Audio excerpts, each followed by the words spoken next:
দিল্লির মসনদে আজ কম্পন ধরে গেছে।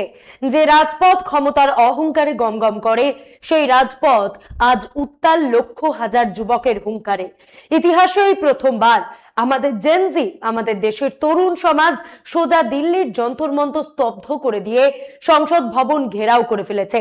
পুলিশের কাটা তার আর ব্যারিকেড ভেঙে ধেয়ে আসছে যুব সমুদ্র, আর ভেতরের ঠান্ডা ঘরে বসা শাসকের হাত পা ঠান্ডা হয়ে যাওয়ার জোগাড়। কিন্তু কেন রাজপথে রক্তের বদলা নিতে নেমে এলো এই হাজার হাজার ছেলে মেয়ে? নেট পরীক্ষার জালিয়াতি, নাকি 8 বছর ধরে চাকরি না পাওয়ার পুঞ্জীভূত আগুন? সোনাম ওয়াংচুকের অনশন কি সত্যি কোনো ঐতিহাসিক বাঁক নিতে চলেছে, নাকি আলোচনার নামে চলছে কোনো নতুন চাল? আর রাজপথে তরুণদের এই রক্তচক্ষুর মুখোমুখি হয়ে শেষমেশ কত দূর পিছু হটতে বাধ্য হলো মোদী সরকার? আজকের এই পর্বে সোজা গ্রাউন্ড জিরো থেকে রাজপথের সেই জ্বলন্ত সত্য আর দিল্লির রাজনৈতিক ক্ষমতার কাঁপুনির হাড়ির খবর তুলে ধরবো।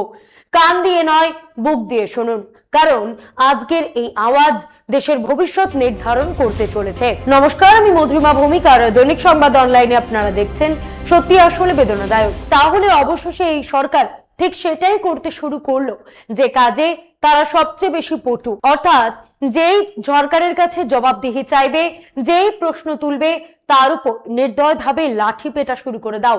হ্যাঁ, ঠিকই শুনছেন, যন্তর মন্তর থেকে আজ সকাল থেকেই সেই ছবি আসতে শুরু করেছে। হাজার হাজার ছাত্র যুবদের লাঠি উঁচিয়ে তাড়িয়ে দেওয়া হচ্ছে।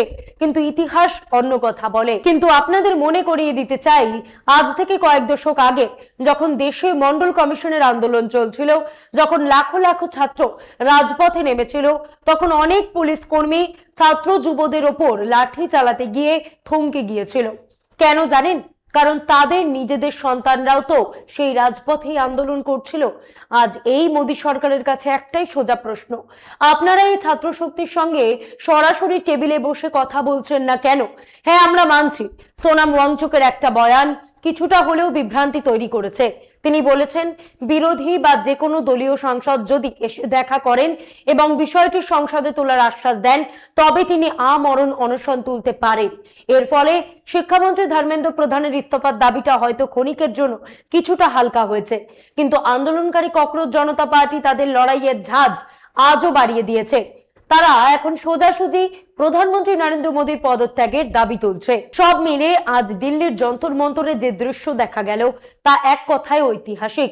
ইতিহাসে এই প্রথমবার আমাদের দেশের যুব সমাজ, আমাদের জেনজি আর ছাত্রছাত্রীরা একাকার হয়ে পার্লামেন্টের চারপাশের সমস্ত রাস্তা কার্যত ঘেরাও করে ফেলছে। বেশ কয়েকটি জায়গায় পুলিশ এবং বিক্ষোভকারী যুবকদের মুখোমুখি সংঘর্ষও হয়েছে। আজ সকালে যখন স্বরাষ্ট্র মন্ত্রকে পুলিশের রিপোর্ট পৌঁছলো, তখন মোদী, শাহ, ক্যাবিনেট মন্ত্রী থেকে শুরু করে স্বরাষ্ট্র সচিব এবং পুলিশ কমিশনার সবার হাত পা ঠান্ডা হয়ে যাওয়ার জোগাড়। আর সেই কারণেই বোধহয় গত 1 মাসের মধ্যে এই প্রথমবার মোদী সরকার পুলিশের মাধ্যমে আন্দোলনকারী শিক্ষার্থীদের কাছে আলোচনার বার্তা পাঠায়। অর্থাৎ পর্দার আড়ালে হলেও মোদী সরকার কিন্তু পিছু হটতে শুরু করেছে এবং আলোচনার রাস্তা খুঁজছে। ককরোচ জনতা পার্টির মুখপাত্র আশুতোষ রানকা দ্য লন্ডন টপকে দেওয়া সাক্ষাৎকারে ঠিক কি বলেছেন শুনুন। আশুতোষ রানকাই বলেন, এই মাত্র সরকারের পক্ষ থেকে আলোচনার প্রস্তাব দেওয়া হয়েছে। বিষয়টিকে আমরা খতিয়ে দেখছি। বিরোধী সাংসদরা কিন্তু সম্পূর্ণভাবে এই শিক্ষার্থীদের পাশে, আন্দোলনকারীদের পাশে এসে দাঁড়িয়েছেন। আজ সকালেই বহু সাংসদ যন্তর মন্তরে পৌঁছে যান, যদিও পুলিশ তাদেরও আটকানোর আপ্রাণ চেষ্টা করেছে। একাধিক যুবককে নির্মমভাবে লাঠি পেটা করেছে। কিন্তু দেখার মতন দৃশ্য হলো, পুলিশের নির্মম লাঠির ভয়ে একজনও পালিয়ে যাননি, বুক চিতিয়ে দাঁড়িয়েছিলেন। জেনজি প্রজন্মের 14 থেকে 15 বছরের কিশোর থেকে শুরু করে 29 থেকে 30 বছরের তরুণদের একসঙ্গে মিলেমিশে এটাই প্রথম এত বড় গণ আন্দোলন। তাদের মুখে ছিল ভারত মাতা কি জয় স্লোগান। কিন্তু মোদী সরকারের আমলে রাজপথে সরাসরি যুব শক্তির এই মাপের আক্রোশ আগে দেখা যায়নি। আর এই ক্ষোভ শুধু যন্তর মন্তরেই সীমাবদ্ধ নেই। মুম্বাই, নাগপুর, বেঙ্গালুরু, হায়দ্রাবাদ সহ দেশের একাধিক শহরে একযোগে আন্দোলন ছড়িয়ে পড়েছে। তবে কিছুটা বিভ্রান্তিও তৈরি হয়েছে, সেটাও স্বীকার করতেই হবে। আন্দোলনের মূল নায়ক সোনাম ওয়াংচুক বর্তমানে দিল্লি সফদরজং হাসপাতালে ভর্তি। যন্তর মন্তর এবং সংসদ ভবন থেকে যা প্রায় 8 থেকে 9 কিলোমিটার দূরে। একদিকে আন্দোলনের মূল চেহারা হাসপাতালে চিকিৎসকদের ঘেরাটোপে, অন্যদিকে অভয় দেব বা অভিজিৎ দীপকে এবং তার সহযোদ্ধা শিক্ষার্থীরা যন্তর মন্তরে এবং সংসদের চারপাশে রাজপথে আন্দোলন চালাচ্ছেন। তাদের মধ্যে কিছুটা কমিউনিকেশন গ্যাপ হচ্ছে, আর সেই সুযোগ নিয়ে বিজেপি গুজব ছড়াচ্ছে যে সোনাম ওয়াংচুক নাকি আন্দোলন প্রত্যাহার করতে চান। অথচ সোনাম ওয়াংচুক খুব স্পষ্ট করে একটি কথাই বলেছেন, ধর্মেন্দ্র প্রধান যদি এই যাত্রায় ইস্তফা নাও দেন, কিন্তু যদি বিরোধী বা যে কোনো দলীয় সাংসদদের একটি প্রতিনিধি দল তার সঙ্গে দেখা করে এবং এই বিষয়টি সংসদে তোলার স্পষ্ট আশ্বাস দেয়, তবেই তিনি তার অনশন ভাঙবেন। দায়িত্ব নিয়ে বলছি, গত 1 দশকে দিল্লির যন্তর মন্তরে এমন ছাত্র যুবদের এমন জনসমুদ্র কেউ দেখেনি।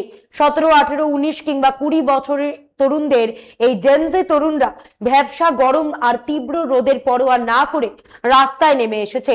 পুলিশ আর প্রশাসনিক সিস্টেম স্বপ্নেও ভাবতে পারেনি যে এই বিদ্রোহের আগুন এই রূপ নেবে। রাজপথে স্লোগান উঠছে, ধর্মেন্দ্র প্রধান পদত্যাগ করো, নরেন্দ্র মোদী পদত্যাগ করো। কেন এই ক্ষোভ? কেন দিল্লি থেকেই আন্দোলনে যোগ দেওয়া হরিশ নামের এক সাধারণ যুবকের কথা শুনলে আপনাদের গায়ে কাটা দেবে? সেই ক্ষোভের মুখে বলল, 2021 সালে ইউপি টেট পরীক্ষা দিতে বসেছিলাম। পরীক্ষার মাঝামাঝি সময় হল থেকে তুলে দেওয়া হলো, কারণ প্রশ্ন ফাঁস। 2023 সালে ইউপি কনস্টেবল দিলাম, সেটাও প্রশ্ন ফাঁসের বলি। আর এখন নিটের প্রশ্ন বিক্রি হয়ে গেল। দেশের এমন কোনো রাজ্য নেই যেখানে প্রশ্নপত্র ফাঁস হচ্ছে না। 2018 সালের পর 2026 চলে এলো, 8 বছরে কোনো চাকরির নতুন নিয়োগ নেই। আরেক শিক্ষার্থী পাশ থেকে গর্জে উঠে বলল, শিক্ষা ব্যবস্থা পুরোপুরি ভেঙে পড়েছে। বছরের পর বছর রাত জেগে পড়ে একটা ছেলে ডাক্তার ইঞ্জিনিয়ার হওয়ার স্বপ্ন দেখে, অথচ দুর্নীতিগ্রস্ত সিস্টেম তাকে আত্মহত্যার মুখে ঠেলে দেয়। বিজেপি আর মোদী সরকার হয়তো ভেবেছিল এগুলো সামান্য কয়েকটি রাজনৈতিক বিক্ষোভ, কিন্তু এই তরুণদের চোখে মুখে ফুটে ওঠা ক্ষোভই প্রমাণ করে দিচ্ছিল দেশের শিক্ষা ব্যবস্থা এবং চাকরির দুর্নীতি নিয়ে যুব সমাজের ধৈর্যের বাঁধ আজ পুরোপুরি ভেঙে গেছে। আজকে জেনজিদের সঙ্গে রাস্তায় ছিলেন বিশিষ্ট সমাজকর্মী যোগেন্দ্র যাদব। আন্দোলন প্রত্যাহার নিয়ে যে শাসকের পক্ষে যে অপপ্রচার চালানো হচ্ছে সেই বিষয়ে শুনুন যোগেন্দ্র যাদব ঠিক কি বলেছেন। আন্দোলন কোনোভাবেই প্রত্যাহার করা হচ্ছে না, বিক্ষোভ থামছে না। সোনাম ওয়াংচুক শুধু একটি শর্ত রেখেছেন, সরকার যদি দায় স্বীকার না করে বা পদত্যাগ না করে তবেই তিনি অনশন ভাঙবেন। এদিকে পর্দার আড়ালে পরিস্থিতি সামলাতে শাসকের হাত পা ঠান্ডা হয়ে গেলেও ক্যামেরার সামনে এসে তারা নিজেদের ভাবলেশহীন দেখানোর চেষ্টা করলেন। কিন্তু সত্যি বলতে আজ আবারও এক বিশাল ভুল করে বসলেন নরেন্দ্র মোদী। সংসদের অধিবেশন শুরু হওয়ার আগে হাজার হাজার শিক্ষার্থী যখন পুরো সংসদ ঘিরে রেখেছে, তখন পার্লামেন্টের সামনে নিজের সংক্ষিপ্ত ভাষণে শিক্ষার্থীদের নিয়ে একটা শব্দ উচ্চারণ করলেন না প্রধানমন্ত্রী। শিক্ষার্থীদের মৌলিক ক্ষোভ এড়িয়ে তিনি শুরু করলেন গদবাঁধা জ্ঞান বিতরণ দিয়ে। বাদল অধিবেশনের সঙ্গে বর্ষার যোগসূত্রের কথা বললেন। শুনুন প্রধানমন্ত্রী কি বললেন। প্রাকৃতিক বাদল হোক কিংবা সংসদের বাদল অধিবেশন, দুটোই যদি উৎপাদনশীল হয় তবে তা দেশের জন্য খুবই ভালো। আশুতোষ রানকা ইতিমধ্যেই একটা বড় খবর ফাঁস করেছেন। দিল্লি পুলিশের ডিসিপির মাধ্যমে অবশেষে সরকারের কাছ থেকে আলোচনার অফার এসেছে। ককরোচ জনতা পার্টির অন্দরে এখন এটা নিয়েই জরুরি বৈঠক চলছে। কিন্তু আপনারা কি একবারও ভেবে দেখেছেন, দীর্ঘ 30 দিন ধরে কাঠ হয়ে বসে থাকা মোদী সরকার হঠাৎ আজ মুখ খুলতে কেন বাধ্য হলো? কারণ দিল্লির মসনদে বসা সরকারের দূরবীনে এই জনসমুদ্রের কোনো বিশেষ হিসেবই ছিল না। বিশেষ করে নেট পরীক্ষার জালিয়াতি আর ফলাফলের দুর্নীতির পর যেভাবে রাজপথে শিক্ষার্থীদের রক্তের স্রোত নেমে এসেছে, গতকাল গভীর রাত 1টা পর্যন্ত যারা রাজপথে ছিলেন তারা দেখেছেন কি অভূতপূর্ব ভিড় ছিল সেখানে। শাসকের সর্বোচ্চ জুটি এখন খুব ভালো করেই বুঝে গেছেন, লাঠিচার্জ আর জল কামান চার্জ করে এই তরুণ রক্তকে আর দমিয়ে রাখা সম্ভব নয়। কারণ শিক্ষার্থীদের এই দাবি 100% ন্যায্য। প্রশ্নপত্র ফাঁস আর নম্বর হেরফেরের দুর্নীতি এখন সারা দেশের সামনে জলের মতন পরিষ্কার। তার উপর আজ থেকে সংসদের অধিবেশন শুরু হয়ে গিয়েছে, আর ওদিকে হাসপাতালের বিছানায় শুয়েও সোনাম ওয়াংচুকও পিছু হটতে নারাজ। চারপাশ থেকে তৈরি হওয়া এই সাঁড়াশি চাপের মুখেই কিন্তু আজ শেষ পর্যন্ত মোদী সরকারকে পিছু হটতে হয়েছে এবং আলোচনার টেবিলে আসার প্রস্তাব দিতে হয়েছে। সরকার এখন বেশ বুঝতে পারছে বিক্ষুব্ধ ছাত্র যুবদের সঙ্গে আলোচনা ছাড়া আর কোনো পথ খোলা নেই। আর সেই কারণেই দিল্লি পুলিশের ঘাড়ে বন্দুক রেখে আলোচনার ফাঁদ ফেলার চেষ্টা করছে স্বরাষ্ট্র মন্ত্রক। দিল্লি পুলিশকে দিয়ে এখন মোদী সরকার আসলে জল মেপে দেখছেন শিক্ষার্থীরা আদৌ কোনো আপোষে রাজি হয় কি না। কিন্তু এই চালাকিতে শিক্ষার্থীরা ভুলবে কি? মনে হয় না। একটা কথা আমাদের খুব স্পষ্ট বুঝতে হবে, কোনো বেনামি অফিসারের সঙ্গে গোল টেবিল বৈঠক করে এই বিশাল আন্দোলনের ফয়সলা হতে পারে না। যদি সত্যি কথা বলতে হয় তবে পিএমও বা শিক্ষা মন্ত্রকের একদম শীর্ষস্তরের কর্মকর্তাদের আসতে হবে, যাদের হাতে চূড়ান্ত সিদ্ধান্ত নেওয়ার ক্ষমতা রয়েছে। আন্দোলনকারীরা যদি দেখে যে তাদের দাবি মানার সত্যি কোনো সদিচ্ছা সরকারের রয়েছে, তবেই আলোচনার বরফ গলবে। আন্দোলনে আলোচনার দরজা সব সময় খোলা থাকে, কিন্তু মূল বিষয়গুলোকে ধামাচাপা দিয়ে কোনো আপোষ হতে পারে না। এখানে আপনাদের মনে হতে পারে কাল রাত থেকে আন্দোলনের নেতৃত্বে কিছুটা হলেও কি বিভ্রান্তি তৈরি হয়েছে। একদিকে অভিজিৎ দীপকে রাজপথে লড়াই চালিয়ে যাওয়ার কথা বলছেন, অন্যদিকে 8 থেকে 9 কিলোমিটার দূরে হাসপাতালের বিছানায় শুয়ে সোনাম ওয়াংচুক বলছেন বিরোধী সাংসদরা এসে বিষয়টিকে সংসদে তোলার আশ্বাস দিলে তিনি অনশন ভাঙতে পারেন। কিন্তু বন্ধুরা, এটাকে কোনোভাবেই নেতৃত্বের ফাটল বলে ভুল করবেন না। অনশনের আসল উদ্দেশ্যই ছিল আন্দোলনের ঝুলিয়ে রেখে মোমেন্টাম তুঙ্গে পৌঁছে দেওয়া। আর কাল থেকে যন্তর মন্তরে ছাত্র জনতার যে ঢল নেমেছে, তাতেই সোনাম ওয়াংচুকের সেই কাজ সম্পন্ন হয়ে গিয়েছে। এখন সোনাম যদি আমরণ অনশন থেকে সরে এসে রিলে অনশনে যান বা সরাসরি যন্তর মন্তরের ধর্ণা মঞ্চে এসে বসেন, তাহলেও এই আন্দোলনের আগুন নেভার কোনো সুযোগ নেই। রাজপথে আন্দোলনকারী শিক্ষার্থীদের আর সোনাম ওয়াংচুকের কথা বলার ভঙ্গিতে হয়তো সামান্য তফাৎ থাকতে পারে, কিন্তু মোদী সরকারের বিরুদ্ধে অন্যায়ের বিরুদ্ধে লড়াইয়ের প্রশ্নে তাদের উদ্দেশ্য এবং লক্ষ্য 100% এক। আর এবার আসল খেলাটা শুরু হতে চলেছে দেশের সর্বোচ্চ পঞ্চায়েত সংসদে। রাজপথে সরকার ইতিমধ্যেই কোণঠাসা। দেখার বিষয় বিরোধী শিবির কতটা নিখুঁত আর একজোটে সংসদের ভেতরে এই ইস্যুতে মোদী সরকারকে সরাসরি চাপে ফেলতে পারে। একটা বিষয় নজর করেছেন, যন্তর মন্তরের আশেপাশের সমস্ত মেট্রো স্টেশন আর বাস স্টপ পুলিশ গায়ের জোরে বন্ধ করে দিয়েছে, কিন্তু আন্দোলন কি তাতে থেমেছে? একদম না। ছাত্ররা 3-4 কিলোমিটার দূরে স্টেশনগুলোতে নামছে আর সেখান থেকে দল বেঁধে ছুটতে ছুটতে যন্তর মন্তরের দিকে আসছে। এখন আর এই ভিড়কে কোনো সংখ্যায় মাপা সম্ভব নয়। 10,000, 20,000 নাকি 25,000 সংখ্যা গণনার দিন শেষ। চারপাশে শুধু উত্তাল ছাত্র জনতার সমুদ্র। এই পরিস্থিতিতে অমিত শাহ যদি কোনো দুঃসাহস দেখাতে যান, যদি শিক্ষার্থীদের উপর টিয়ার গ্যাস, জল কামান বা লাঠি চার্জের মতন বল প্রয়োগ করা হয়, তবে তা হবে এই সরকারের জীবনের সবথেকে বড় ঐতিহাসিক ব্লান্ডার। ইতিহাস সাক্ষী, ছাত্র আন্দোলনের ওপর লাঠি চালিয়ে কোনো সরকার বেশি দিন টিকে থাকতে পারেনি। ইতিমধ্যেই এই সরকারের গায়ে কৃষক বিরোধী তকমা লেগেছে।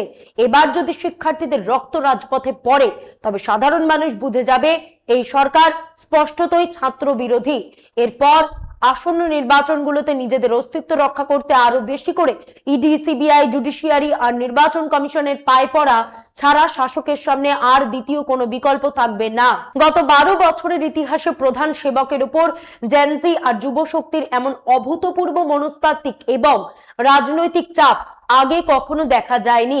এখন একমাত্র পথ সরকারকে একগুঁয়েমি ছেড়ে বিরোধী দলগুলোর সঙ্গে আলোচনায় বসতেই হবে। একটি নিরপেক্ষ প্যানেল গঠন করতেই হবে। রাস্তায় লড়ছে যুব সমাজ আর সংসদে মোদীকে ঘেরাও করছে বিরোধী দলগুলো। এই আন্দোলনের সবথেকে বড় শক্তিটা কোথায় জানেন? এই আন্দোলন কেবল রাজনীতির চেনা ছকে বাধা নয়, এটা শতভাগ স্বতঃস্ফূর্ত।